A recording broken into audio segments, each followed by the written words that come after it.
پہلا مسئلہ یہ ہے کہ جائز کاموں کی شفاعت جائز ہے، ناجائز کاموں کی شفاعت ناجائز ہے۔ یعنی نیک اعمال کی سفارش کرنا عبادت ہے اور گناہ کی سفارش کرنا یہ معصیت ہے۔ دوسرا مسئلہ یہ کہ سفارش میں کئی چیزیں ہیں۔ ایک تو وکالت ہے، تو وکالت بالخیر ہوتی ہے، بالشر صحیح نہیں۔ دوسرا یہ کہ جس کی آپ سفارش کرتے ہیں ایک امانت ہے جس کی آپ ادائیگی کرتے ہیں، اگر غلط چیز کی آپ نے سفارش کی تو لا ایمان لمن لا امانت له۔ تیسری بات یہ کہ سفارش کے اندر شہادت بھی ہے، اور شہادت بھی ضرور گناہ کبیرہ۔ تو الشفاعت تتضمن امورا وکالتا وشہادتا وامانتا۔ مثلا ووٹ، نیشنل اسمبلی کے کینڈیڈیٹ کو یا صوبائی اسمبلی کے ممبر کو ووٹ دینا، یہ ایک سفارش ہے کہ آپ کہتے ہیں کہ میں اس شخص کو آگے بھیجنا چاہتا ہوں، آپ اس کو وکیل بنا رہے ہیں یہ اس شہر کا، آپ جو اس کو آگے بڑھاتے ہیں یہ ایک امانت ہے، خبردار کہ آپ نے خیانت کی، اور آپ جو اس کے حق میں یہ گواہی دیتے ہیں یہ شہادت ہے۔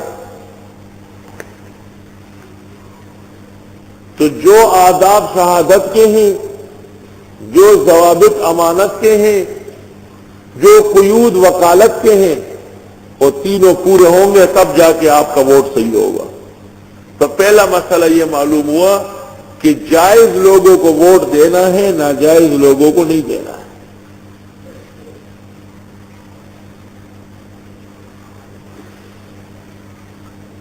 جو جماعتیں خیر پر گامزن ہیں، میدان عمل میں جمعیت العلماء اسلام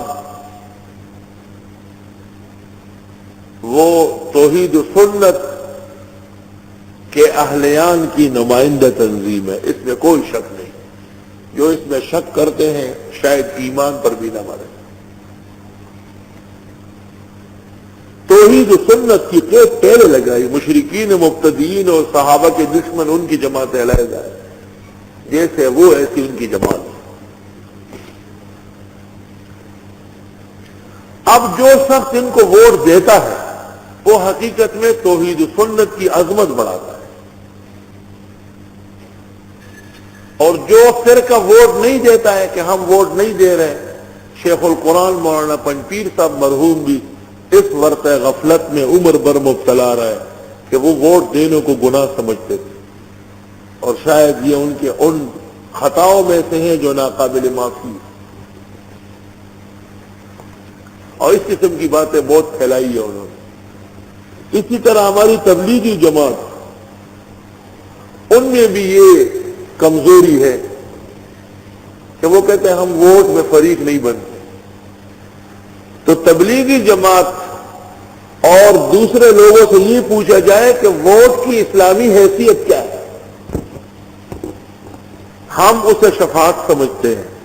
شفاعت حسنہ ہے نیک لوگوں کے لیے، اور شفاعت سیئہ ہے برے لوگوں کے لیے، کیونکہ ان لوگوں کو ہم مسلک دیوبند اور توحید و سنت کے اہلیان سمجھتے ہیں، نمائندے سمجھتے ہیں، اس لیے ان کو آگے بڑھانا ہم عبادت اور دین کا تقاضا جانتے ہیں۔ اور تمہیں چونکہ ان سے اطمینان نہیں ہے تو آپ اپنے ایمان و اعمال کی اصلاح کر لیں۔ ہمارے بزرگوں نے اس کی اتنی زبردست حفاظت کی کہ جب مولانا مفتی محمود صاحب رحمت اللہ علیہ صوبہ سرحد کے وزیر اعلیٰ تھے تو ہمارے استاد مولانا مفتی احمد الرحمان صاحب رحمت اللہ علیہ کے ایک دوست تھے وہاں دہلی سوسائٹی میں، تو انہوں نے مفتی احمد الرحمان صاحب سے کہا کہ میں نے باہر کسی بڑے بینک میں کام کیا ہے، اب میں ریٹائر ہو کے وطن آیا ہوں، اور مفتی صاحب وزیر اعلیٰ ہے، اگر وہ میری سفارش کر لے تو میں کسی بینک میں بڑے عہدے پہ لگ جاؤں۔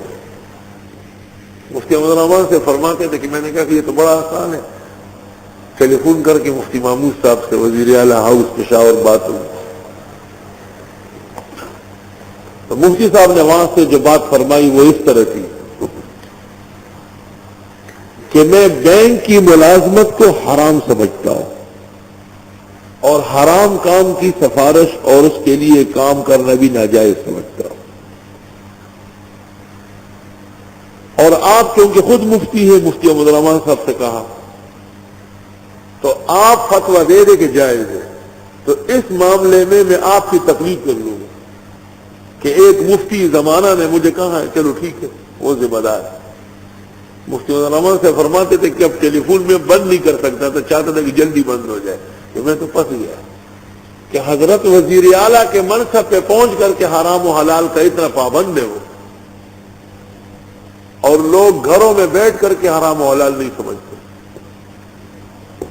اور تیسری بات یہ فرمائی کہ یہ مرکزی حکومت کا مسئلہ ہے، وزیر اعلیٰ اس میں سفارش کر سکتا ہے، فیصلہ نہیں کر سکتا، ہاں شرعی وجوہ موجود ہونے کے بعد میں سفارش کر لوں گا۔ تو حضرت نے فرمایا کہ میں نے کہا کہ حضرت میں معافی چاہتا ہوں، اب آپ کو اذیت پہنچائی، میری توبہ ہے۔ تو ہمارے لوگوں نے تو وزارت اولیاء کے عہدے پر پہنچ کر کے بھی ایمان کی سرحدوں کی حفاظت کی، اور لوگ اپنے آپ کو جماعت اسلامی کہتے ہیں اور سکھوں کو موحد اور ان کی جماعت کو موحد جماعت کہتے ہیں۔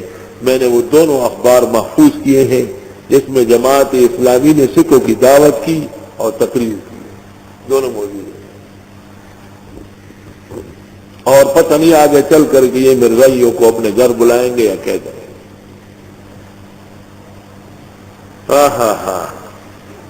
کار شیطان می کنی نامت ولی، گر ولی ہست لعنت بر ولی۔ کام ہے کفار والا، نام رکھے جماعت اسلامی، یعنی ایسی جماعت جو اسلام کے نام پر اسلام ختم کر سکتی ہے، اس کو جماعت اسلامی کہتے ہیں۔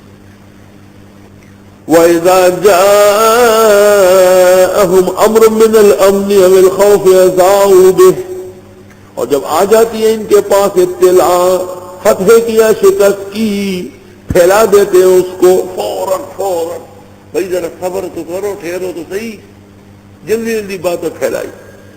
وَلَوْ رَدُّوهُ، اے کاش کہ اس اطلاع کو پہنچا دیتے الی الرسول، رسول اکرم کے پاس، او الی اولی الامر منہم، یا ان لوگوں کے پاس جن کا فیصلہ چلتا ہے علم میں۔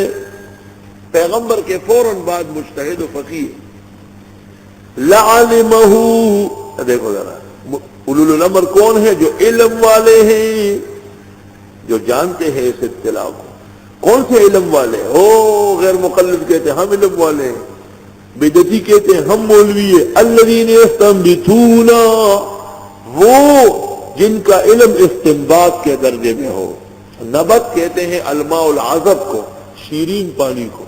مستنبط الذی یخرج الماء العذب من البیر، شیرین پانی نکالنے والا، شیرین پانی۔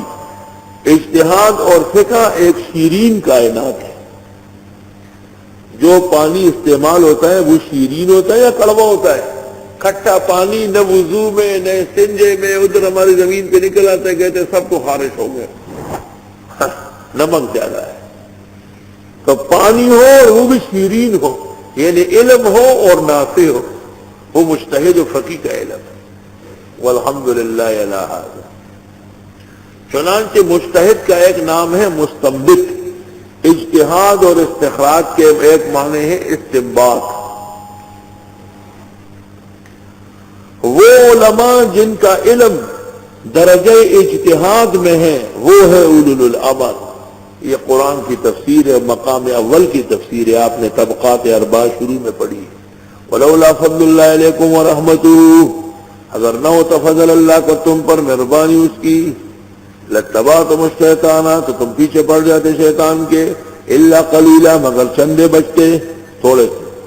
فقاتل فی سبیل اللہ، قتال کیجیے اللہ کے راستے میں، لا تکلف الا نفسک، نہیں پابند کیا جاتا مگر آپ ہی کو، وحرض المؤمنین، جہاد کے لیے تیار کریں مسلمانوں کو، عسى الله ان يكف بأس الذین کفروا، امید ہے کہ اللہ روک لے لڑائی ان لوگوں کی جو کافر ہے۔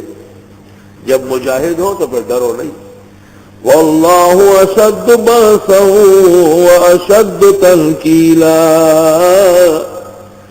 اور اللہ تعالی بہت مضبوط ہے لڑنے میں اور بہت مضبوط ہے سزا دینے میں، تنکیل سزا دینا۔